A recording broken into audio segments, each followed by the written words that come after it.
I've noticed we're losing subscribers. Not the YouTube kind, but the kind that swore they'd be in my life forever. Funny how that works. One day you're surrounded by people who claim to love you, and the next, you're watching them walk away like you were just another phase in their lives. By the way, if you're here, do me a favor, subscribe. It's free, and unlike some people in my life, you won't regret sticking around.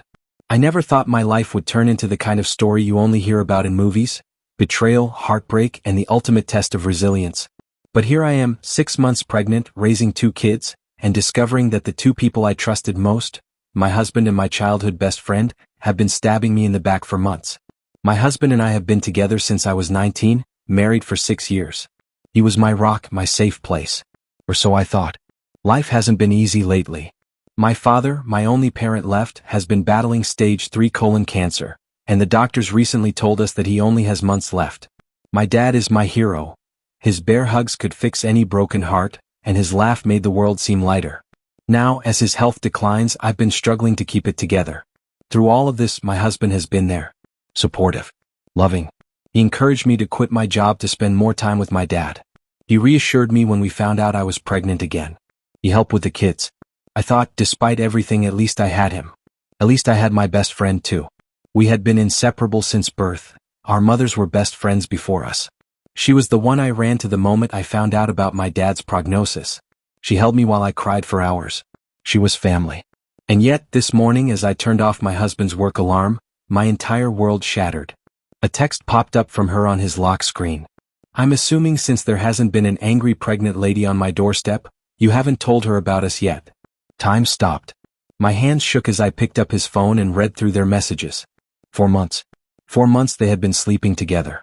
For months they had been lying to me. There were no warning signs, no late-night work excuses, no suspicious behavior. Just a perfect betrayal hidden in plain sight. The worst part?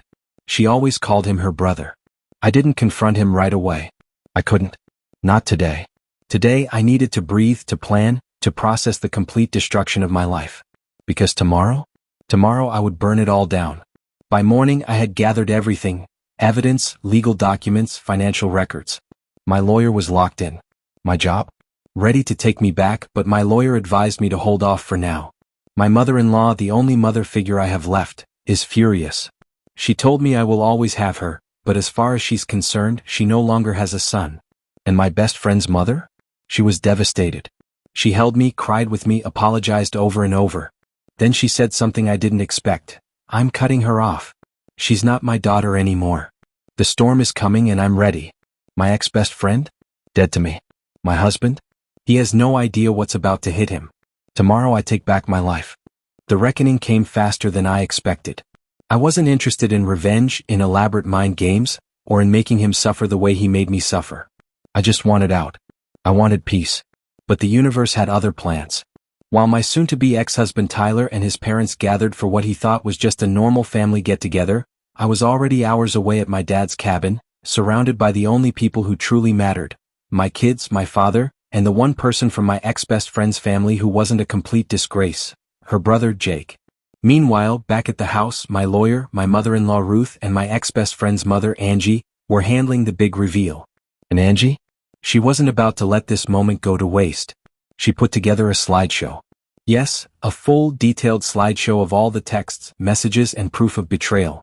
Every disgusting word, every lie, every moment of deception.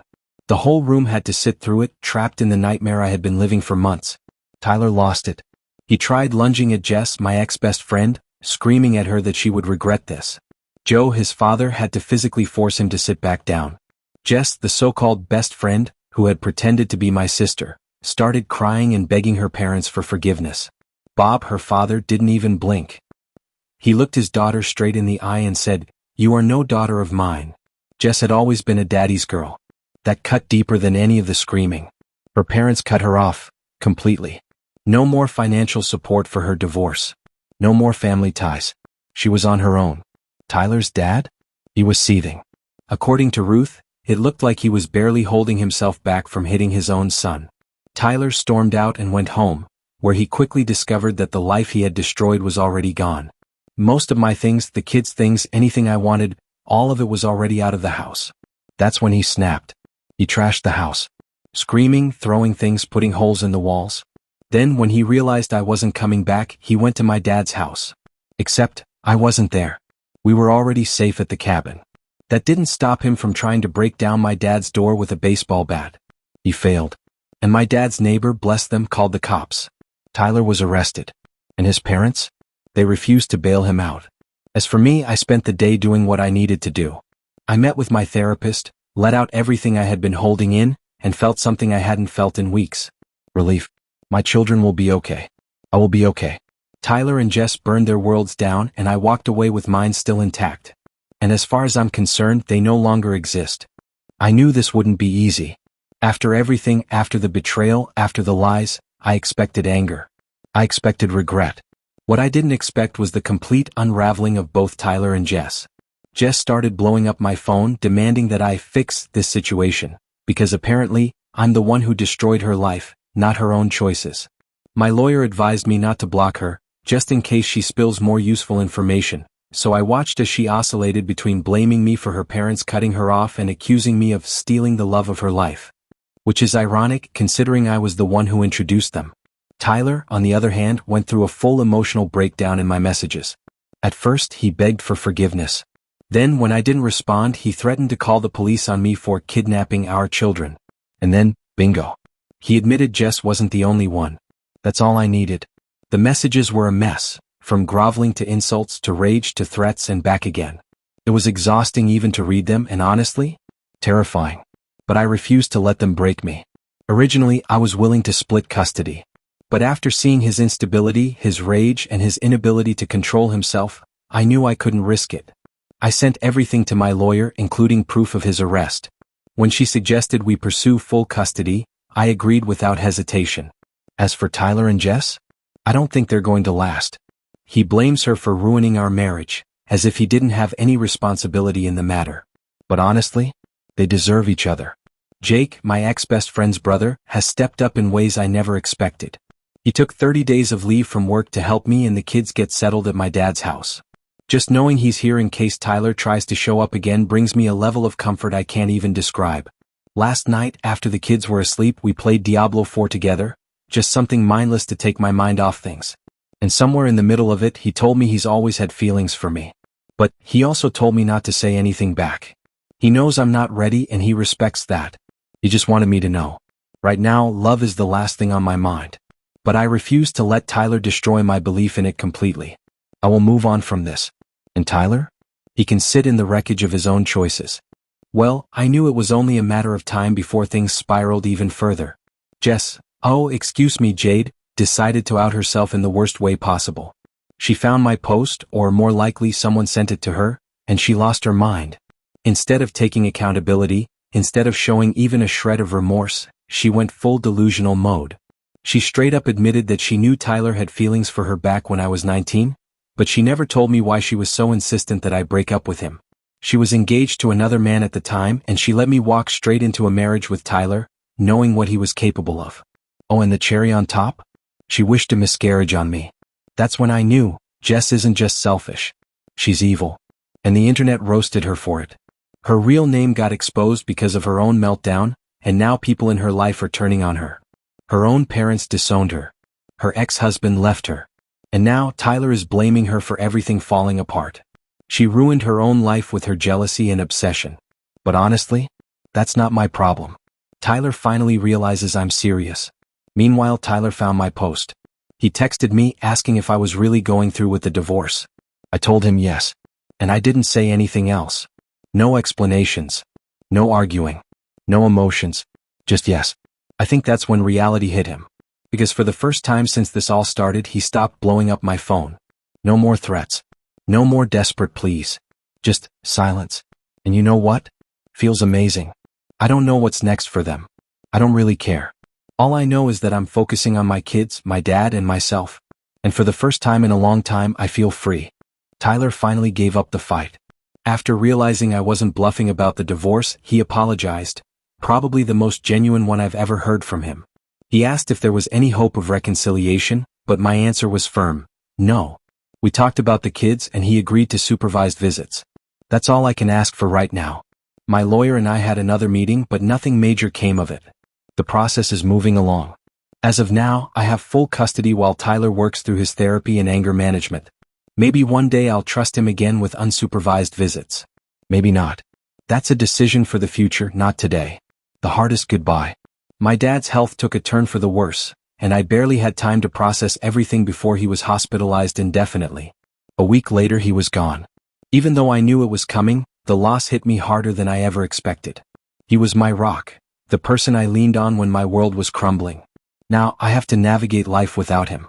I miss him more than words can say. I decided to name the baby after him. It just felt right.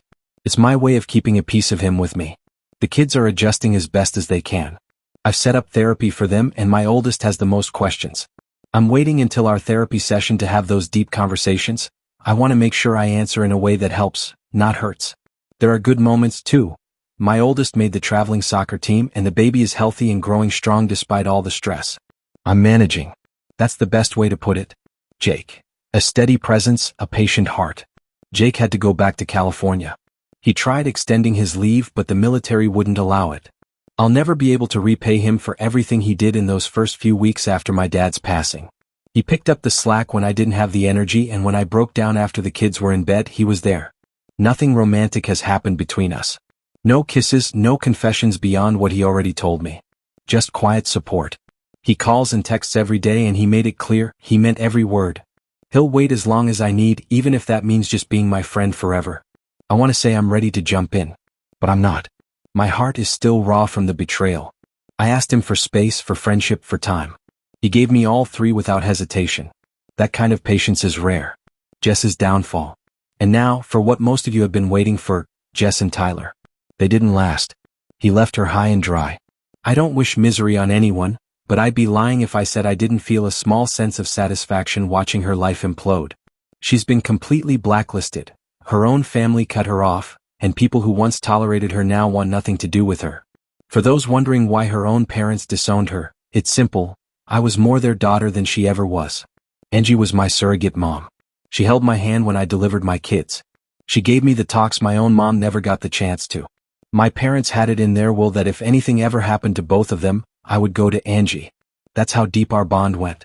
So when Jess betrayed me, she didn't just betray a friend. She betrayed her entire family. She did this to herself. Moving forward, this chapter of my life is finally closing. It hasn't been easy and there's still so much healing left to do. I'm still mourning my dad. I'm still coming to terms with my marriage ending. Some days, the weight of being a single mom feels unbearable. But I'm putting one foot in front of the other. And I'm not alone. I have Angie. I have my kids. I have Jake. Even from miles away, he's there. And I have all of you. Your support has been a light in my darkest days. Every comment, every message, every kind word has meant more than I can say. Thank you for being here. For standing by me. For reminding me that even after the storm, there's still light. If there's one thing I've learned from all of this, it's this. Never be afraid to walk away from what doesn't serve you. Whether it's a toxic marriage, a fake friendship, or a situation that drains your soul, leaving is sometimes the most powerful act of self-love. I stayed longer than I should have because I thought I had to. I thought I owed it to my kids, to my past, to my marriage. But in reality, staying was only hurting me and them. Walking away isn't giving up, it's choosing yourself. I also learned the power of real, unconditional love. Love from people who show up for you. My dad, Angie, Jake, my kids, they're my real family. And sometimes family isn't about blood. It's about who stands beside you when your world falls apart. Does this story resonate with you? Have you ever had to walk away from something that no longer served you? Have you experienced betrayal, heartbreak, or loss? If my story speaks to you, I want to hear from you. Share your experiences in the comments. Like this post if you believe in choosing yourself. Share it with someone who needs to hear this message. Your support has meant the world to me. Thank you for being here, for standing by me, and for reminding me that even after the storm, there's still light.